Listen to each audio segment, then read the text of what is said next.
El obispo San Martín de Tours, cuya festividad se celebra el 11 de noviembre, es uno de los santos más queridos y recordados de la Iglesia. En algunos países se le conoce como San Martín Caballero o San Martín de Loba. Su vida ha quedado consignada en el libro titulado Vita Martini, escrito por San Sulpicio Severo, que fue discípulo suyo.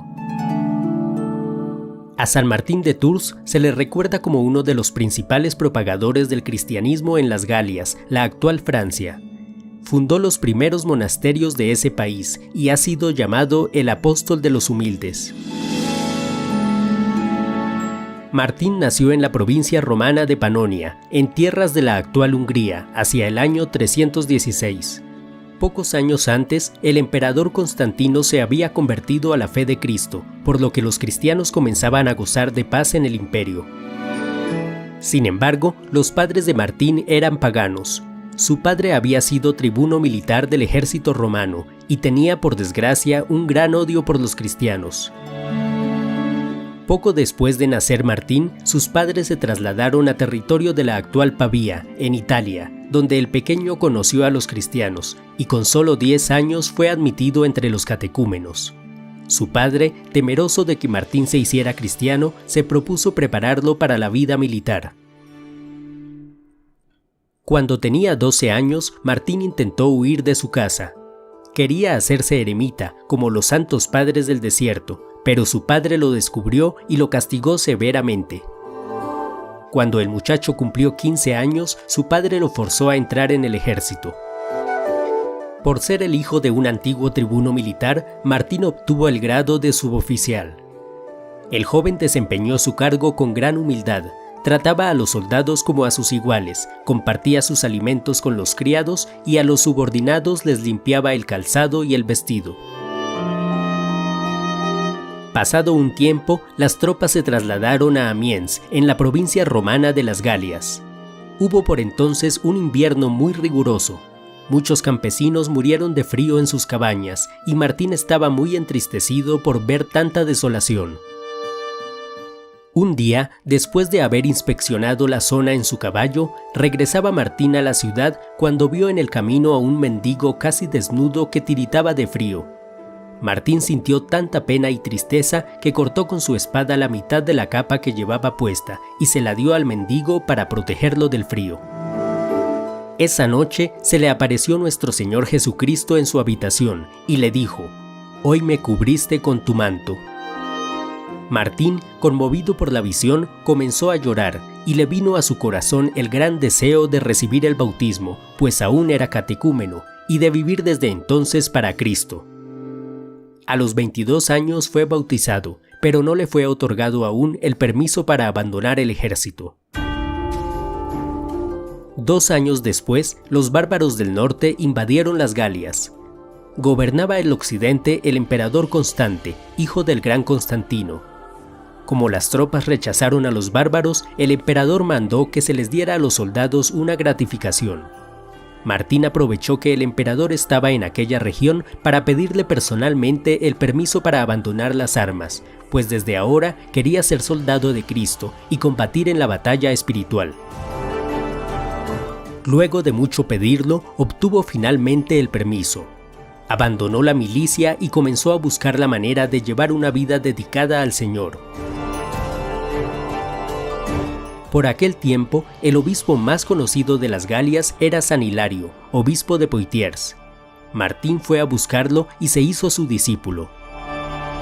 El obispo Hilario se percató de las grandes virtudes de Martín y quiso nombrarlo diácono, pero el joven se negó a ello, pues se consideraba indigno. Entonces Hilario lo nombró exorcista, que era un oficio más bajo que el de diácono. Cuando Martín tenía 39 años, un ángel del Señor lo visitó en sus aposentos y le mandó ir a la tierra donde había nacido, a donde habían regresado sus padres, que ya eran ancianos. Martín viajó entonces hasta Panonia. Intentó convertir a su padre sin éxito, pero en cambio su madre sí renunció al paganismo y aceptó a Jesucristo como Señor y Salvador. Martín comenzó después a predicar en los campos y en los pueblos vecinos. Por esa época estaba muy extendida la herejía del arrianismo, que negaba la divinidad de Jesucristo. Los arrianos tenían dominada aquella región.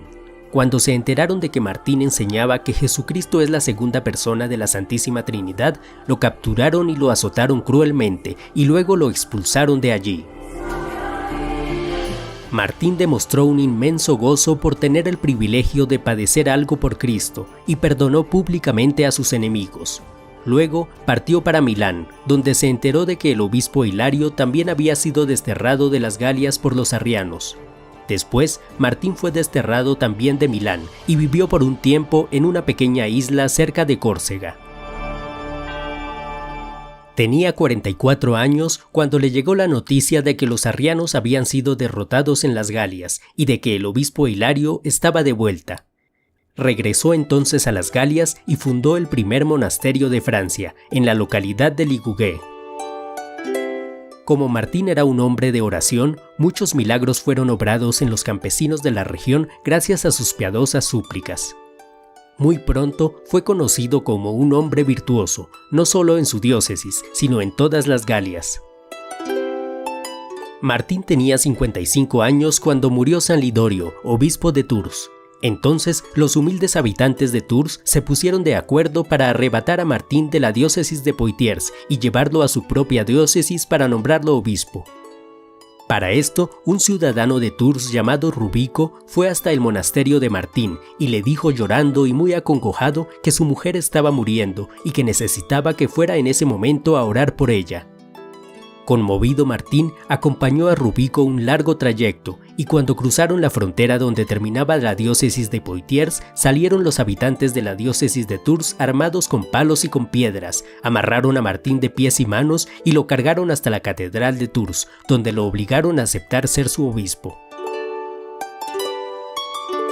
Después de ejercer un tiempo con gran humildad y austeridad, Martín se retiró a Marmoutier, donde fundó un segundo monasterio. Luego recorrió como misionero casi todas las Galias, pues aún había muchas regiones en las que no había entrado la luz de Cristo. Martín fundó varias iglesias y monasterios, echó fuera muchos demonios, derribó con sus manos ídolos y altares paganos, ganó muchísimas almas para Cristo y por sus oraciones fueron sanados muchos enfermos. Un día fue invitado a cenar con el emperador Valentiniano, y cuando debía ofrecer una copa de vino, la pasó primero a un sacerdote y después al emperador, pues dijo que era mayor la dignidad del sacerdote que la del emperador. Esta explicación complació a Valentiniano.